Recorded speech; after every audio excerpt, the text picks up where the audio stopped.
Okay, looks like we're ready to go, and we're streaming now, so I'll call our meeting to order.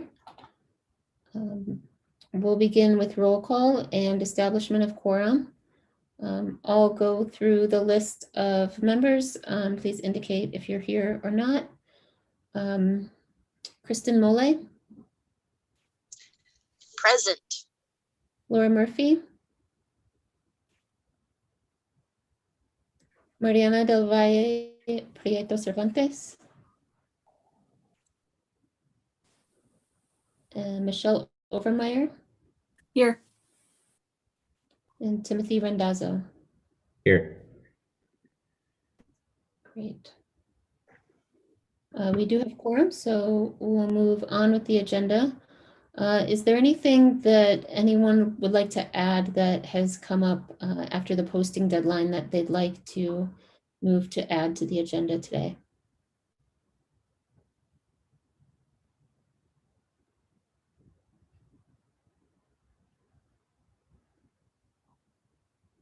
Okay, hearing none, we'll move on to public comment.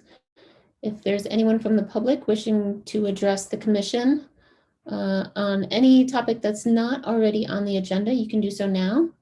You have up to 3 minutes to talk, and just raise your hand and Heather will be able to invite you to speak.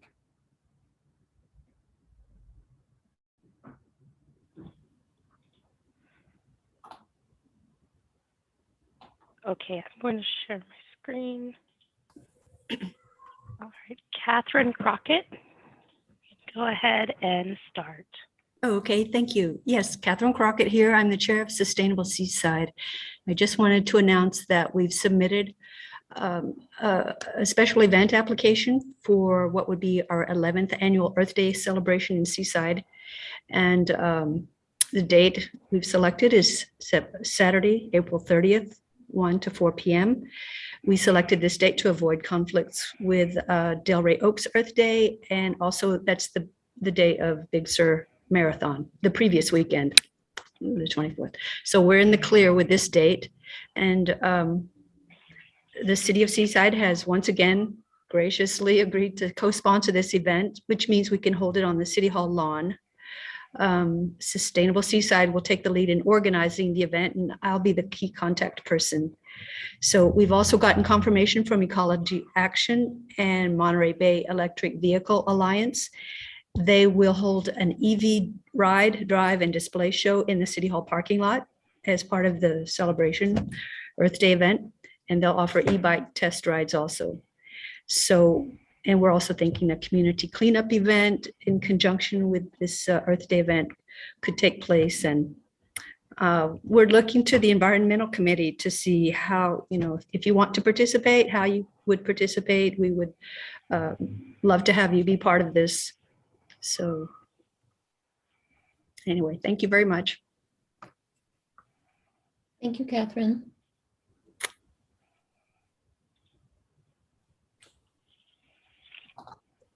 Any other public comment?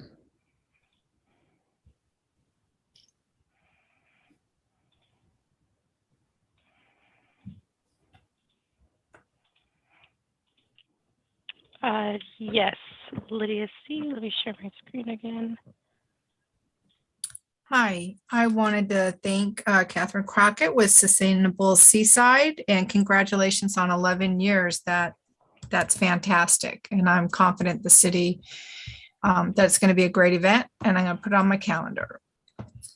I read a story about these air to water atmosphere. They pull water out of the atmosphere. They're quite interesting machines. I apologize. I meant to get down to City Hall to bring a copy of the story. It's at reasonstobecheerful.world.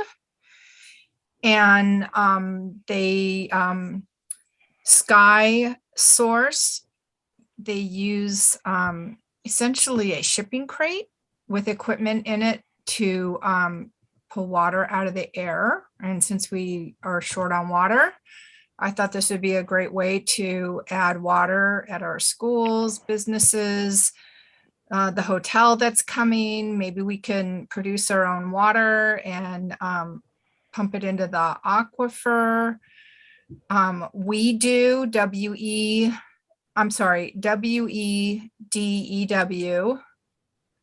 Oh, it's an anagram. I didn't realize that. Anyhow, we do is they also do these water from air boxes. They can be used in places with no electricity. You can use plant material like leftovers from the farms to fuel these devices. Their output is called biochar, which is a fire retardant, which is why CAL FIRE is ordering the WeDo containers. They can be put back onto the soil to revitalize the soil. And in Finland, it has become an extremely profitable business for the government to use plant byproduct and resell it for soil revitalization, compost, regenerative agriculture. And I thought this would just be great for Seaside. We can position these boxes all over. We can use waste from our local farmers. We can produce a product that could be an income stream for Seaside. It pulls carbon out of the air and locks it into this biochar essentially permanently. So it would be reducing carbon from the air. It produces an oil product that can be used in asphalt. It just seemed like a win-win-win all around. And I thought the Environmental Commission would be the place to suggest we look at again, one of the companies, it's called WeDo, WEDEW. And Sky Source, there's many of these products. And I thought being able to produce our own water would free us from to, do our own, help us with growing and supplying water for our population. Thank you. I'll release the rest of my time. Thank you, Linda. Are there any other members of the public wishing to address the commission?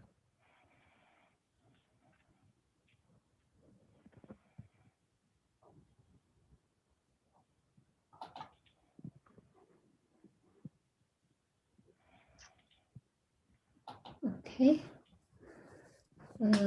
Hearing none. Heather, unless you see any other hands raised. I'm not seeing. I saw Lydia's pop it up, but it didn't. But I think we're good now because she spoke. Okay. All right. Thank you. All right. We will move on to the approval of minutes. Is there questions or discussion on the minutes or a motion to approve? I'll move to approve the minutes. And I will second the motion. All right, we have a second and a third. It sounded like I heard, sorry, I didn't catch, was that Michelle that did the first motion? Yes. So we get it captured and Kristen for the second? Yes. Okay, thank you. All right, let me go through. All right, I'll do a roll call vote since we're still virtual. Kristen Mole. I vote aye. Laura Murphy. Aye. Mariana del Valle Prieto Cervantes. Aye. Michelle Overmeyer. Aye. Timothy Randazzo. Aye. And I also vote to approve the minutes. So the minutes from the January 11th meeting are approved. And we'll move on to our business items.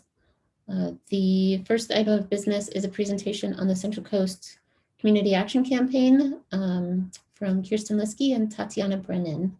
So I will turn it over to Kristen. Hi, Lacey. Lacey's a familiar face. And hello to the rest of you. Thank you for your service to a wonderful community. My name is Kirsten L. I'm the Vice President of Community Programs at Ecology Action, and we've been leading on environmental initiatives that help people take action to improve environment and economy and well-being since 1970 in the region. Started the first recycling program in Santa Cruz, and then we've helped bring regional programs to the area like the Certified Green Business Program, used motor oil recycling, multifamily recycling, some litter abatement projects, stormwater quality projects, water conservation projects, partnering very frequently with public agencies to do so. Most recently, we partnered with the city of Seaside to do the Safe Routes to School plan. So we did all the community engagement and plan development, and the city's adopted that. So now they're ready to apply for grant funding and take paving tax money or whatever you can do to make better sidewalks and bike infrastructure around the community. And it was a great partnership. So yeah, so with that, I really appreciate the opportunity to come present. We were introduced from Tatiana Brennan, who's with Santa Cruz County, was talking with Beth. Hi, Beth. At City of Seaside, and additionally been working with Ashley Paulsworth, who's the Sustainability Director of Monterey County. And the Community Action Campaign is now a 6-county, a full Central Coast, multi-sector, nonprofit and public agency partnership, working together to try and put together a program that will help activate the community using small teams and for individuals to take action to reduce their emissions and prepare for climate change with an equitable focus. The program is very much in development, but we are in an exciting stage where right now we are going to launch some online tools. And if I can maybe screen share, I don't know if I can share screen just by, I guess I can click on it. I can kind of walk you through what the online resources look like, and then we'll be working together to develop an engagement strategy and campaign going forward. So with that, let me share screen. See if I can pull this up. Let me see if I can share that. Are we on my PowerPoint? Yes. Can see it. Great. Let me see if I can make it full screen for you. Are you seeing that? I am. Bright Action Platform. Yeah, so you can look, if you want to Google and mess around and learn more about it for yourself, you can look at brightaction.com. But our goal is to set up this Bright Action action platform for each county. And right now we have funding to do so. We're collecting funding from member agencies, cities and counties. We have enough to launch it in Ventura, Santa Barbara, SLO, and Santa Cruz. For Monterey County, the county can commit to about half, but they're asking the cities to pitch in to cover the rest of it. And I'll go through that funding at the end. Carmel has committed, and the other cities are considering, and San Benito also is in the same boat where they have about half of it raised from the county and are working for the city. So as soon as we can get money from Monterey County agencies, we'll get going on it. So what the platform is this would be a landing page for an example in Contra Costa for City of Moraga. And you can see there's an overall challenge page. At the bottom, they have how many households they want to have participate and their carbon dioxide emissions reduction goals and how they're making progress to that. And then the platform supports both larger groups and smaller teams. And then they have leaderboards, so you can have contests for prizes or just, pride. And when folks sign on, they have the opportunity to do their own carbon footprint, and it shows how you compare both in your neighborhood, but also internationally around the US and internationally. That's optional. Folks don't have to, but it does give a good starting point. They also have the opportunity to upload their utility data if they want to get more information. And then once they come onto the platform, and by the way, that front page, there's that photos customized for the county, and there's a welcome page where City of Seaside's logo could be on there and things like that. Once a person signs up, they can hop on, and there's different action categories that range from having kind of family-friendly activities to clean energy home, to shifting your ride, to eat green and waste less. And you can imagine each of these action sets really has a lot of information that can help the city meet a lot of its goals: water conservation, organics diversion, as well as its climate action plan. And they're building out, which isn't on the site yet, a resiliency action set: how to prepare for disasters, get your kit ready, talk to your neighbors. So your climate adaptation plan, community outreach element can be met by this platform as well. Here's an example where the actions can be sorted by the participant needs. Here, as you can see on the top, I've said I want to have high impact with medium difficulty, but stuff that doesn't cost more than $100 or take me more than 3 hours. Somebody could say, I'm willing to spend a lot of money. I don't have any money. I own a home. I don't own a home. And then it sorts the action sets that are going to meet those goals. So it really has an equity element where it has actions that are applicable to everybody. And here's an example of an action in food waste reduction. Somebody can click on that and say, yeah, I want to learn more about food waste reduction. They learn about the cost, the time commitment. They can get started on the action and take a pledge. And once you look at it more, it has an overall introduction, and then it has more details on each of the steps it would take to do that. Folks can pledge to take that action, and then it follows up and it tracks their emissions reduction if there's emissions associated with it on the back end of the platform. The platform is mobile enabled, and also it's natively translated into Spanish, both on the full website version and the mobile version. So to get the whole program set up around the whole Central Coast, we're looking to raise 140,000 regionally, and based on a population split out, it's 27,000 for Monterey County.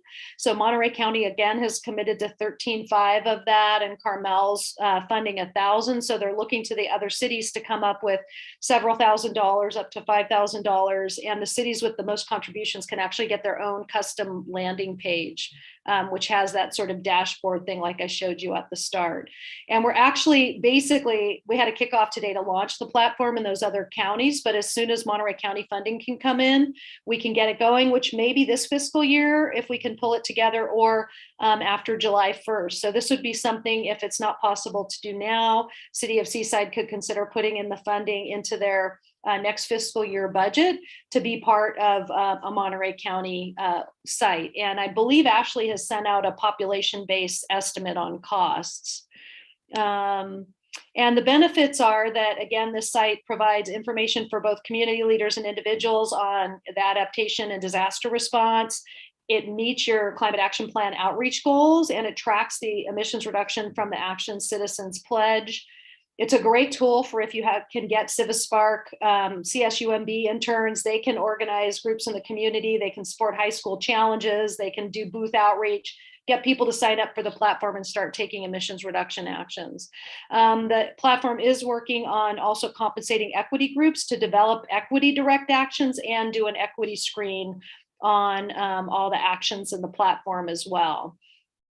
So that's just a super quick orientation. And this just shows you who's involved. County of Santa Barbara, City of Santa Cruz are our two lead public agency partners. And then we have nonprofit partners, our sister organization, Community Environmental Council in Santa Barbara, and the Slow Climate Coalition have kind of developed this program out over the last couple years to get it going. And our first step are these online resources. Second step is we want to look for grants and funding sources and to hire community organizers to go out in the community.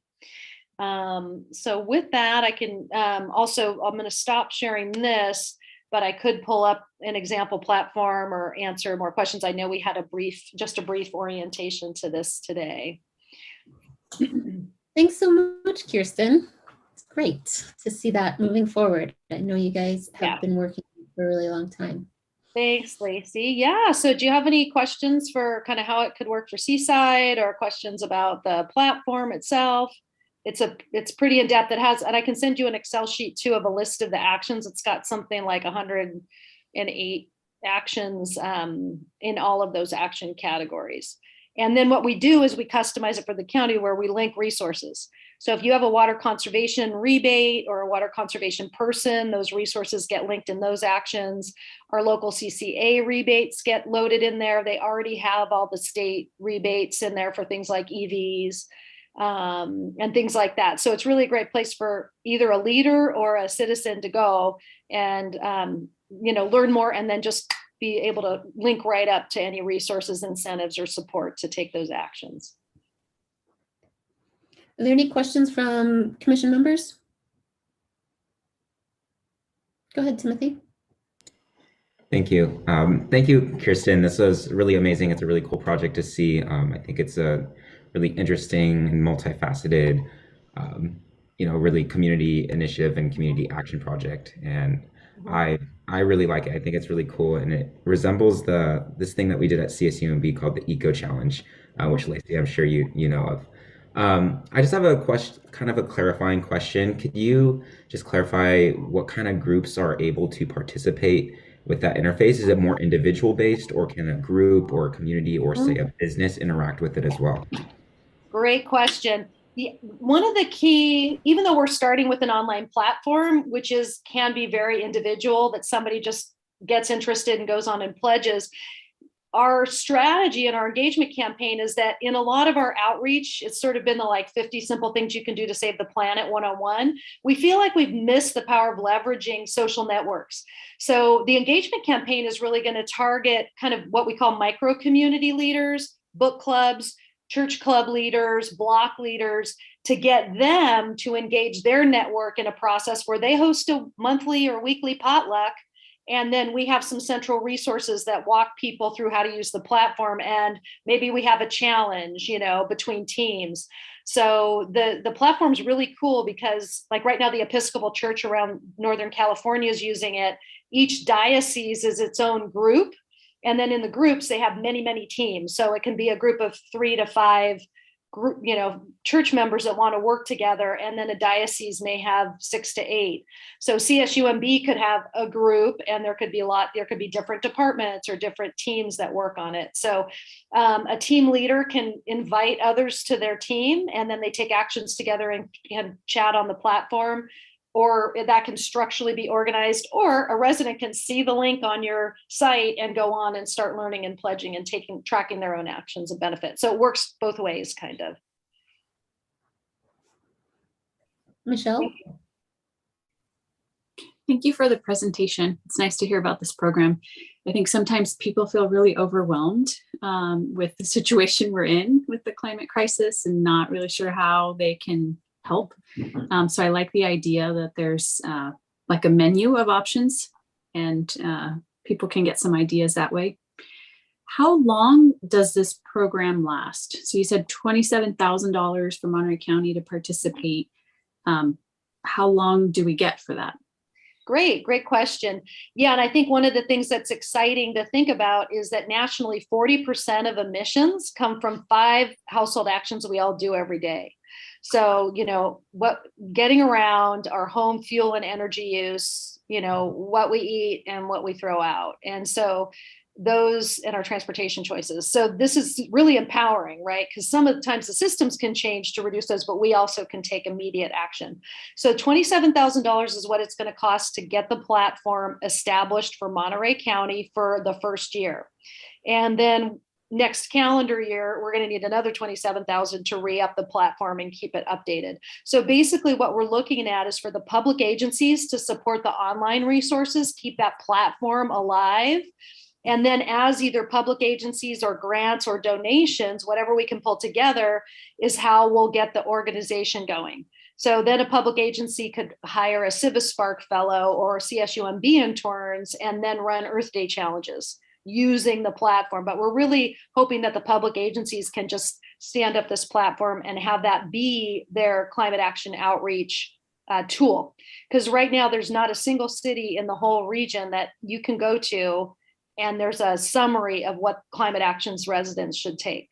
Because it's you probably are in the same boat. You don't have a big outreach and marketing budget for your climate programs.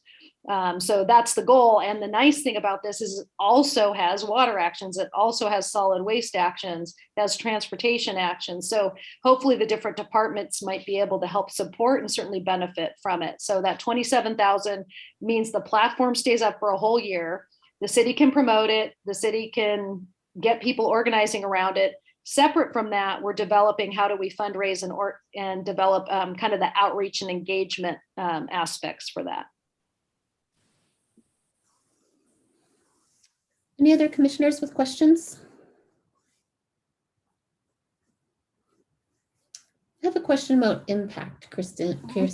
So if, are there examples from other communities, not necessarily in our area or the areas that you mentioned because they're so new and it just launched, but has this platform been used in other states? areas? And do we know that the use of this program leads to tangible reductions in emissions, waste, etc.? Yeah, it is a, I was just going to pull up the Contra Costa site and I can share this. I'll do a quick screen share again, and then I also can try and pull up an email. Let me just do a super quick screen share on Contra Costa. So Contra Costa is one of the longest standing ones, and just with their challenge this year, you can see that between July 2021 and July 2022, they basically set these goals for a year. They wanted to engage 3,500 homes. And so far they've engaged 2,361 with a pledge, with the pledged actions that were taken, resulting in 1,200 tons of CO2 emissions. I think, looking, what I don't know is, well, what actions are those and how deep are those actions? And I think kind of as Commissioner Overmeyer mentioned, having a menu gets people on the path to electrification, to energy efficiency, to shifting their ride. One of the things that they've realized in Fremont is that, and I was just going to try and pull up their data. I don't have it front of mind with me, but they've had the platform for a while and they've had some successes with high school challenges, but they just hired an organizer to do 10 hours a week of organizing. And in 3 months, they got 1,000 people to use the platform and pledged, and I can't remember what the emissions reductions are. Now, are people doing quality control and going back to those households and seeing if those actions really got taken? No, we don't have the resources to do that. But what this does is it does document, how many people are engaging, what actions they're pledging to take. The calculator on the back end has been UC Berkeley approved using EPA emissions data. So, and it uses exact utility fuel mixes localized for each area. So the rubric for figuring out the emissions reductions on pledged actions is very strong. It is just tracking pledged actions. Thank you. But those communities are using that in their CAP reporting for their community emissions reduction. Okay. Timothy? Yeah, is there any analytical validation for calculating the amount of tons that were diverted or reduced? So ask that a different way so I can make sure I answer correctly. Yeah, so in tracking how many tons were reduced through these actions, is it just estimated, or is there any sort of validation that goes into that process? Yeah, it's just estimated. Like, one of the things that we've asked about ourselves is that because a person can upload their own utility data as their baseline instead of doing the simple 6 survey, carbon calculator. So we said, well, what about actually uploading, their data a year later and seeing if it's changed? The challenge is so many different things can be variables during that year. How was the temperature? Did they need to use heating and cooling more? Did somebody move in or out of the home? All sorts of factors like that. The energy use in a home can really vary, not just with behavioral choices, but also other factors. So they haven't found a way to kind of, even if with energy utility data being uploaded, doing a validation on that. That said, the estimates, as I mentioned, are very grounded.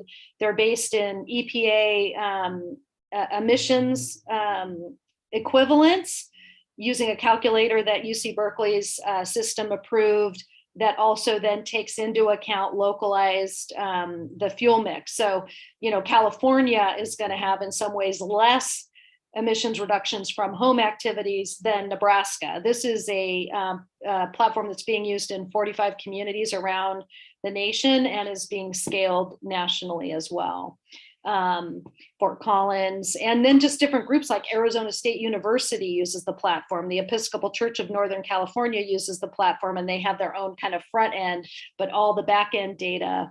There may even be some people from Seaside using the platform if somebody from Seaside's involved in the Episcopal Church or the Central Coast Girl Scouts who are using the platform for a climate badge. So, so it's not a validated emissions reduction, but it's the closest thing we have to tracking citizen emission reduction from outreach and engagement actions a city conducts. Thank you. Mhm. Are there any questions or comments from the public?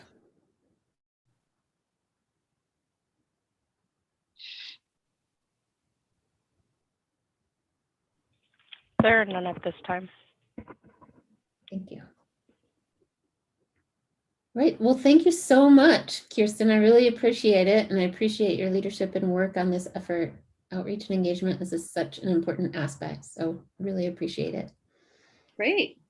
Thanks so much. We'll be sending Beth kind of a program update that's coming out, and Ashley Paulsworth can work with Beth on opportunities for the city to get involved, but we'd love it for Monterey County to have a site so the city of Seaside can have some outreach support for its residents on climate action. Yeah, I think our budget process is about to start sort of in the mid-spring to late spring. So that'll be the time that it would get incorporated. Great. Thanks so much. And thank you again for your service for the good, everybody. Thank you. Bye. Bye. Okay, we will move on to business item B, which is a grant proposal discussion. This is an item that I had requested be added to the agenda, both for just general commission awareness and also maybe to think about how we can move forward with some of the grants, because often a couple of weeks before there's a grant deadline, there's like a flurry of emails or someone, you know, a forwarding string of emails around opportunities that we can take advantage of. But we're never quite ready or prepared to make that happen. And so there was a grant that came out, which the deadline has passed, but it really got me thinking about developing a project that can then be ready to be used when a grant application comes up. And I'll share this specific example to sort of facilitate the conversation, but I'll also ask maybe Beth if you can jump in later in the conversation and update us on the city's progress with a grant coordinator position and how that might dovetail with some of these ideas. So most of you may remember at a previous commission meeting, I think it was the early January meeting, perhaps, I gave a presentation on litter and, you know, sort of began the conversation on what we can do to address litter with within our commission and then within our community in general. Litter pickup was incorporated into the PIP4 policies, but that's not going to solve the problem. And so one of the suggestions or ideas that I have is to put together a community-based social marketing effort around litter. And I'm going to just share a link, share my screen and show you this link to help everyone kind of get an idea. Because I think, like many of you, when I first heard community-based social marketing, I thought of social media and made the assumption that that's what it means. It's actually not. It's kind of a process through which a project is identified and then developed. So the idea is really around utilizing the community and conversations within the community to identify what challenges exist to address the behavior, and then developing and piloting a program to overcome these barriers, and then implementing it, followed by evaluation. So, you know, it's a little bit sort of basic when you think of good project planning. Like, I remember all of these steps when I was in grad school and hearing of them, but like many of you, when you get into this sort of career real world, ideas become generated and they often don't go through that initial process of identifying what the behaviors are. The behaviors sometimes are assumed And by really talking to people, it's really the first step in understanding why a problem exists and what some opportunities for overcoming the barriers to addressing that problem, as well as the opportunities for addressing that problem might be. And so this project, I think, would be really great for trying to address litter, and specifically the grant that was associated with it that sort of got my mind thinking in this direction was the Clean California grant, which would apply really well, I think, to this context. And so the thought that I had was that it might be useful just to put a couple of page narrative together about what this project is, and what it means, and then present it back to this group and sort of have it be approved for like a back of the pocket project, so that when we get a grant application that it might apply for, that we can pull it out of that back pocket and sort of be one step closer to that application process and putting that project into the running for grant funding.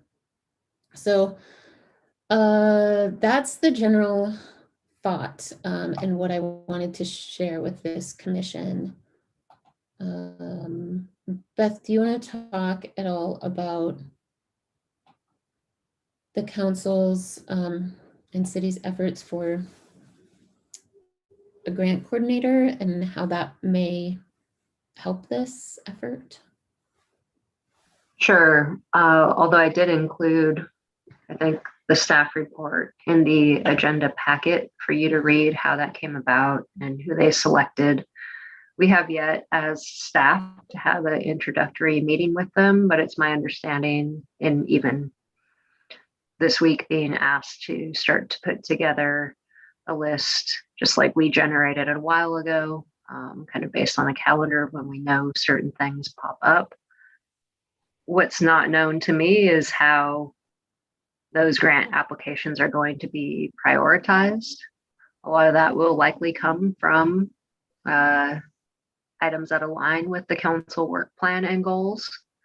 But it would also be nice to see a balance between those goals and then kind of the longer range things that need to happen in the city. So maybe something every quarter gets applied to regarding park improvements, for example, or something along the environmental commission's concerns. So I'll share more with the group, even if it is by email, once we have that introductory meeting. And I can give you a little bit of a better idea of what we're being shared, what information is being shared with us. Beth, do you think it would be beneficial to do a little write-up of what a litter-based or a community-based social marketing project to address litter might be, and share that when the time is ready, or would it be better to wait until somebody comes on and have a conversation with them first? If there's people on the EC who feel like they have the capacity to start creating some of that foundational information for any type of grant, like I know Laura has probably put together some things.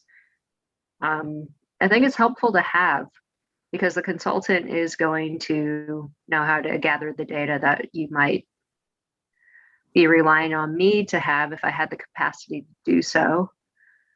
Which is readily available just by coordinating information from a variety of city staff. But the community specific information might be what they need the most help with in terms of the why it's a problem and how this would be beneficial. Okay. Laura? So I think that this is a good step, and I'm excited about having a city contractor that's a grant coordinator. I think that we still need to identify a few process issues around how we might contribute to writing a grant for a project. We if we are going for grant funding, it's probably for a project, just like you described. The project is around the social media marketing to address litter in the community, for example, rather than like programmatic funding that would fund ongoing city programs or something like that. Process-wise, I think we need to identify like what is the role that we think the city should have in a grant opportunity. Some opportunities are very clearly more oriented to the municipality and the city as being the administrator of the grant. And some might be more appropriate for community-based organizations, nonprofits, and other entities within the community. But oftentimes those as also volunteer-based groups don't have the capacity to really administer a grant. And so potentially other organizations with paid staff might be more appropriate for administering certain grants. So those are things for us to determine as well for the projects that we're interested in developing for potential grant funding. And then if the city were to be the administrator for a grant that we want to suggest, what is going to be the process as far as working with this grant coordinator and or other city staff who ultimately will have the responsibility for administering the grant, keeping the paper trail together, making sure that all of the I's and T's are addressed. That's where it starts to get really weedy and complicated. We can have a project idea that's pretty well fleshed out, but we ultimately have to assign roles, right? Who will do the work, who will implement the project, and then who will hold the responsibility for the grant and reporting. And that's where I always find myself kind of hung up with the city in potentially implementing a project. And so it seems as though, and Beth had suggested it to us before, if we have projects that align clearly with the council's, and city's stated goals and activities for the year or for the longer term, then we have a better opportunity. And so making a case that can be presented probably to council for a project that then can be fleshed out and assigned as responsibility to staff because of how it aligns with the city goals probably makes the most sense. That's all I wanted to share right now. Thanks, Laura. Mariana? Yeah, thank you. Yes, I agreed with all of the points that Laura was making and had some of the similar questions about process and timelines and really being intentional in the way that we coordinate that, and especially as we go and look at other grants. Other than that, I don't have much more to say, but I do apologize. I had something come up, a family thing come up, so I'm gonna have to drop off, so I apologize. Thank you, Mariana. Michelle? Beth, can you, since I'm new still, can you tell me where I could find the council's work plan and goals? And does the city have like a capital improvement program that has a series of projects that maybe don't have funding that we could look to? Yeah, I'll have to share those documents with you by email, and I'll just send them out to the entire EC. But yeah, Public Works or Engineering does have their CIP. I'm not sure what things are listed there, if they are unfunded or if they pretty much say actively what they're working on. And then the council's strategic goals, I know it's likely at a special city council meeting that those were discussed. It's more likely that I have it in a presentation versus in an official document, like an annual work plan like the EC has, but I'll share what I can find. Okay. And then Lacey had mentioned the Clean California grant. And I know that several cities in Monterey County were applying for that program. My agency also applied, and it was quite a bear of an application. It started out, with the idea that the state's just doling out all this money to make the state beautiful. But when it got down to it, it was quite a bit of information that they were requesting. And they changed it up towards the end, requesting information that we weren't all that prepared to pull, and having to do that at the last minute. So it is very time intensive putting together grant applications. There is one that was just announced I think it was this week or last week, through the State Natural Resources Agency for Urban Greening Program. So the state has almost $50 million to distribute in projects, but applications are due at the end of March. So I'm not sure that we can pull something together for that in time for this, but I wanted to share that. And then Beth, I can send you the link to that grant program as well. Thanks. Thanks, Michelle. Kristen? Yeah, I've been listening to this, and folks are bringing up really good points. I think the only thing I had left to say that had already been covered was the idea that we have a lot of resources on this commission, but we also don't always have the nimbleness for this commission to respond in a way that's timely for the grants, which is how we keep ending up with these last minute scrambles. I'm wondering if there's some way we can identify, offer areas of expertise or something that might be like, oh, hey, if a grant comes up that we'd like to look at and take action on this topic, then here is a non-quorum subgroup of people who would be best to tap on that outside of meeting time, just so we can be able to react in a way that supports the city's needs faster than waiting until our meeting times. So yeah, I like that we can assist, and that we're going to have somebody in the city who is working every day towards this, and not having to miss opportunities by our timelines. But I still want to figure out how we can best support them in that more time sensitive manner.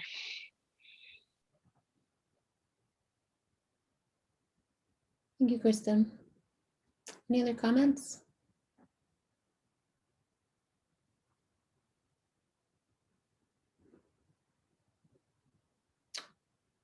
All right. Well, there's no action really to take on this item, so I think we'll just continue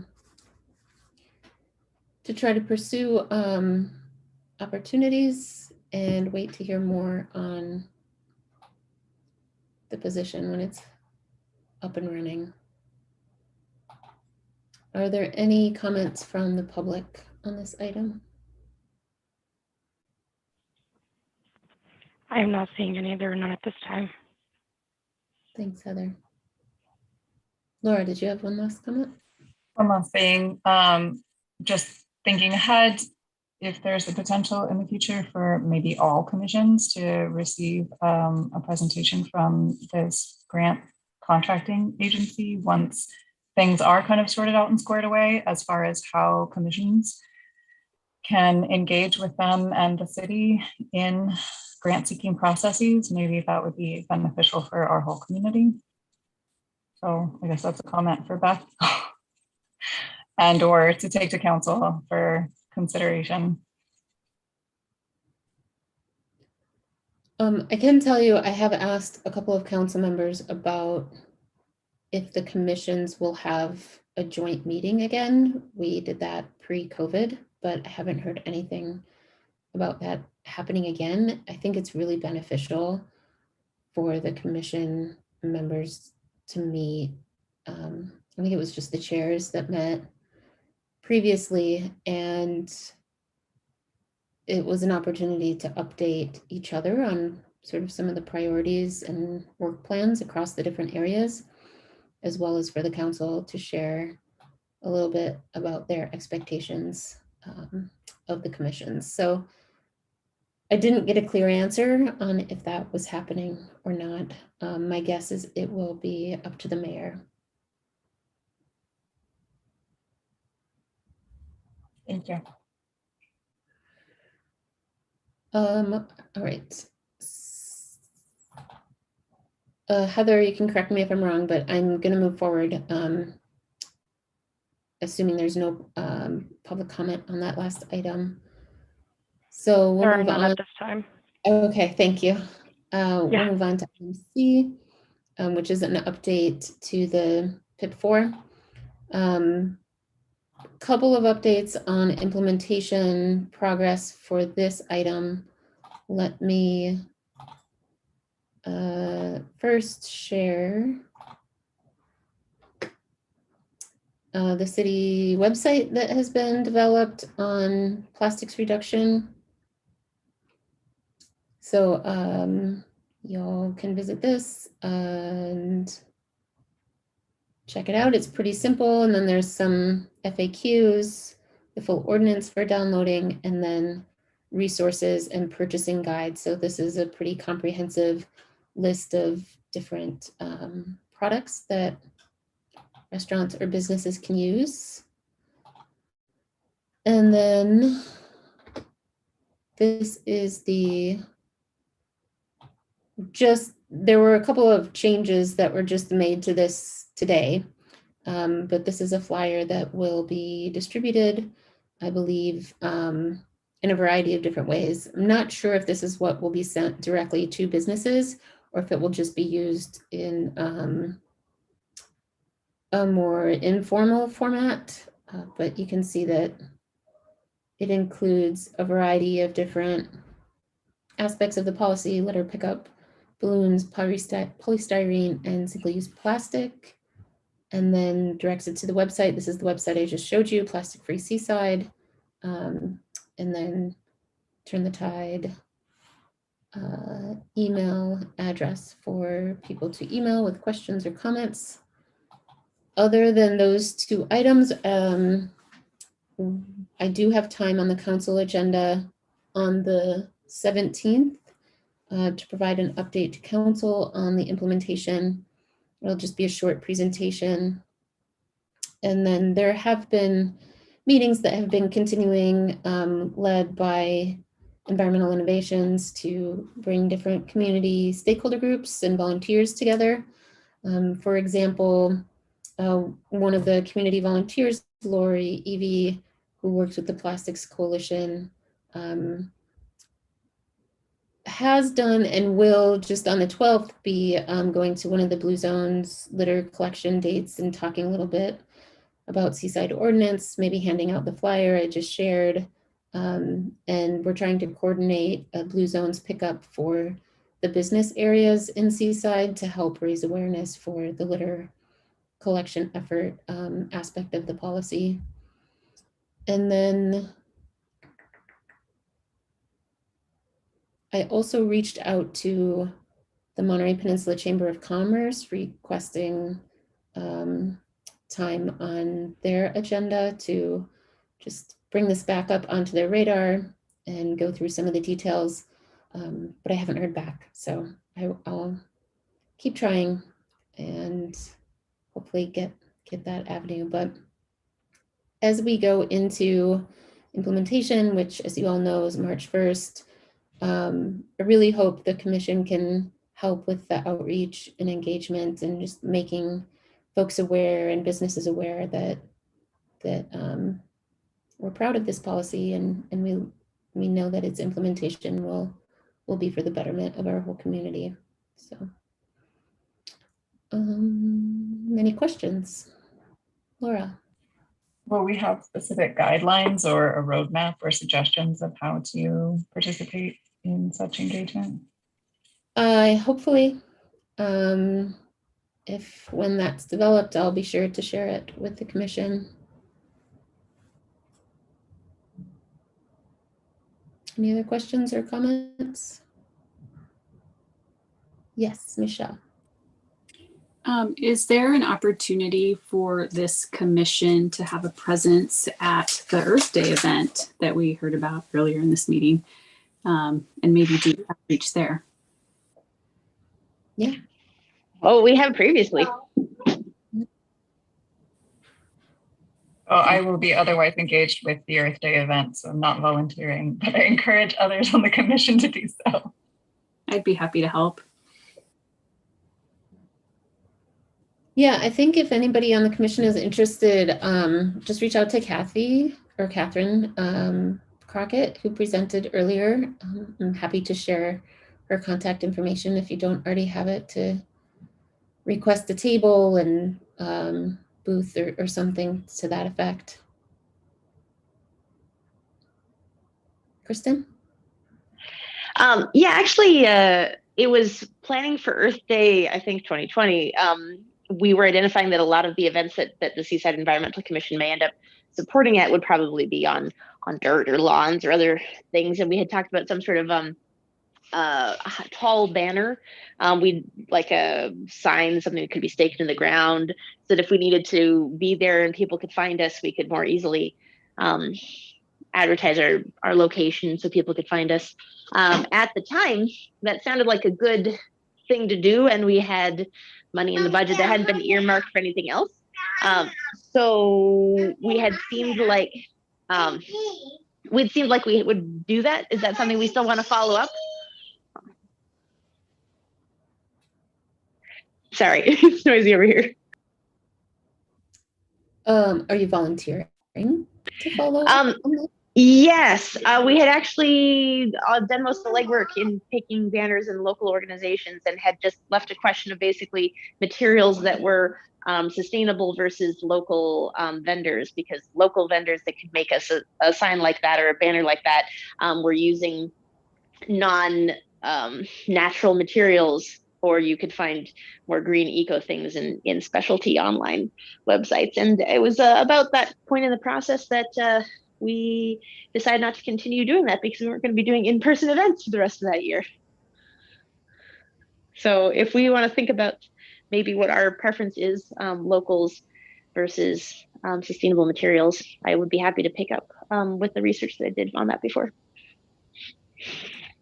Yes, I would welcome you to do that if that's something you're interested in. If it involves expenditure of funds, I think we'd have to vote on it as a commission. So you'd probably have to have it ready by the next meeting, unless we called a special meeting before that. And then, so that would be March. And then that would give about almost 2 months to have it developed. I'll plan to have it ready for next meeting then. Okay. We've had a number of policy changes and code changes and just environmental changes, like being able to put our compost in our waste, that I've heard anecdotally a lot of people just asking questions about. So it might be nice to have a place where people could find folks to ask more about. Okay, I think that's two separate things. So you were talking about a banner, and yes. then I was talking about like a reason that it might be good for them to be able to find us. So whether or not we don't have to decide about whether or not we're going to like staff a booth and answer questions or anything, but yes, so that was just keeping going too far. We'll just focus on a banner first. Got it. Okay, and maybe I can suggest, if you and Michelle want to talk offline or reach out to Catherine on who's already coming and what, if we do have a table or a presence we want to focus on. I think it's a great idea to talk about the plastics policy. I'm guessing Marina Waste Management District or Monterey Regional Waste Management District will possibly also be there, and maybe talking about 1383, but that's something that we'd want to ask the coordinators and organizers of the event. So, sounds like a plan. Okay, I'll let you two run with that. Any other questions or comments on the PIP4 update?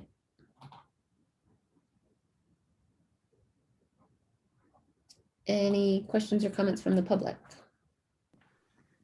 None at this time. Thank you. We will move on to reports from commissioners. Anybody like to give a report? Laura. Yes, the usual, that we continue maintaining pollinator habitat throughout the city, and the bee city status is due for renewal. And so I'm working with Beth and other community members who are involved in the pollinator habitat to complete that by its due date later this month. Thanks, Laura. Michelle? I have a couple announcements. So last month I was able to participate in a Blue Zones event, picking up litter around the neighborhood. And that was a lot of fun. I thought there was pretty good turnout there. So I hope to do that again. I think they do events at least once a month. The in third Seaside. Saturday. What was that? The third Saturday of the Third month. Saturday. So that'll be the 19th this month at Havana Salid. Thank you, Laura.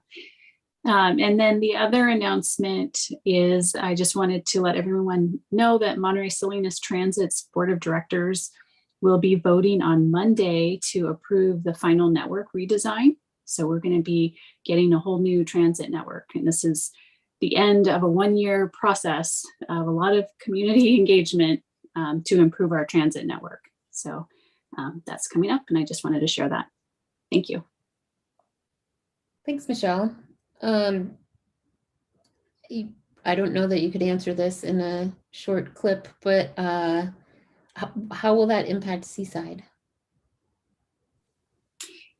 The board direction was to focus the transit system on three main priorities, and that comes down to where the need is the most, where there are zero-car households and low-income and minority populations, and to make routes more direct and not meander as much. So we'll be seeing higher frequencies along corridors like Fremont. One of the things that's going away is line 11, which we do have a lot of people that use that in Seaside, and that connects residents here with jobs in Carmel. But with the proposed network, they'll be able to connect in downtown Monterey and have a faster trip to get to work. So just overall, you'll be seeing more direct lines, less meandering, and more frequent service. Thank you. Any other updates? The primary update that I wanted to share is that we have, and by we, I mean primarily Beth and I,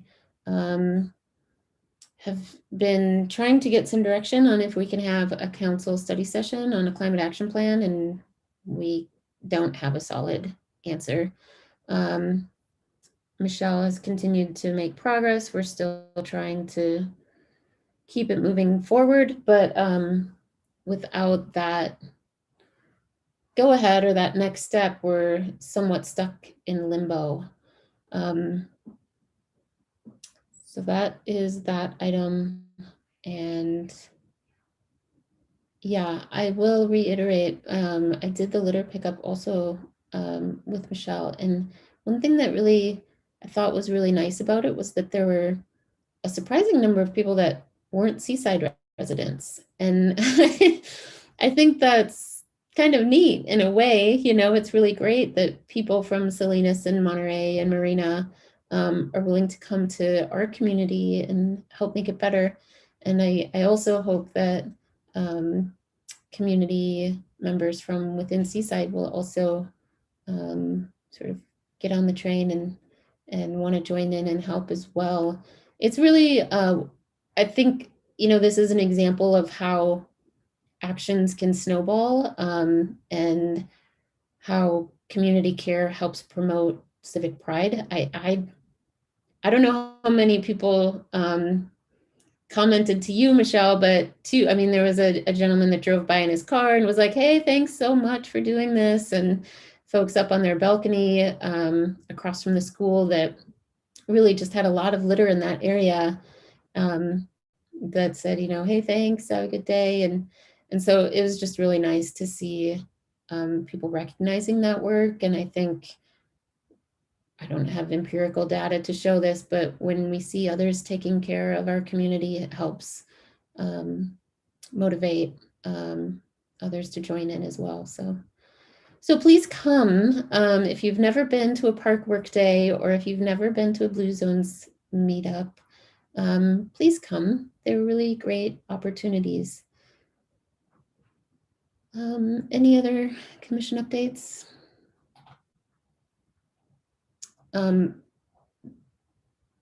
Maybe this is a transition item. But I want to acknowledge that we have a new staff person with us. Heather has been sort of taking on some of the roles that Dominique has done for us in the past. So Heather, if you want to transition us to the staff reports, you don't have to give a report, but if you just want to introduce yourself and say hi, that would be great. We're happy to have you. Yeah, so I'm Heather. I originally came from the recreational department. I have been with the city for a few years. I had applied for an admin position quite a while back, and then they, as soon as they got everything up and running in the economical development side of things, they went ahead and added me on full time. And so, yeah, I'm helping Dominique out with a lot of different little situations. You know, she has other meetings going on and such, so I'm happy to help out and happy to be here and listen in and learn new things. We're happy to have you and really appreciate your help with making sure these meetings are running smoothly. Couldn't do it without you or Dominique or Beth. So very, very grateful for your work. It's all a team effort. Yes, yes, it is. Beth, do you have any staff updates? I do not, but I will be following up with emails on a variety of things. We like to keep you busy. Okay, I think our next meeting then will be March 8th, if my calendar tells me right. This is such a weird month because it's all the same. It's like today is the 8th, our next meeting is the 8th. It's like lined up. All right, on that note, thank you all for your continued support of our community. Have a great evening, and we'll see you in a month in this same venue, but we'll probably see each other online or in our communities before then. So I look forward to it. Have a great night. Good night. Nighty night. Good night, everyone. Good night. Thank you.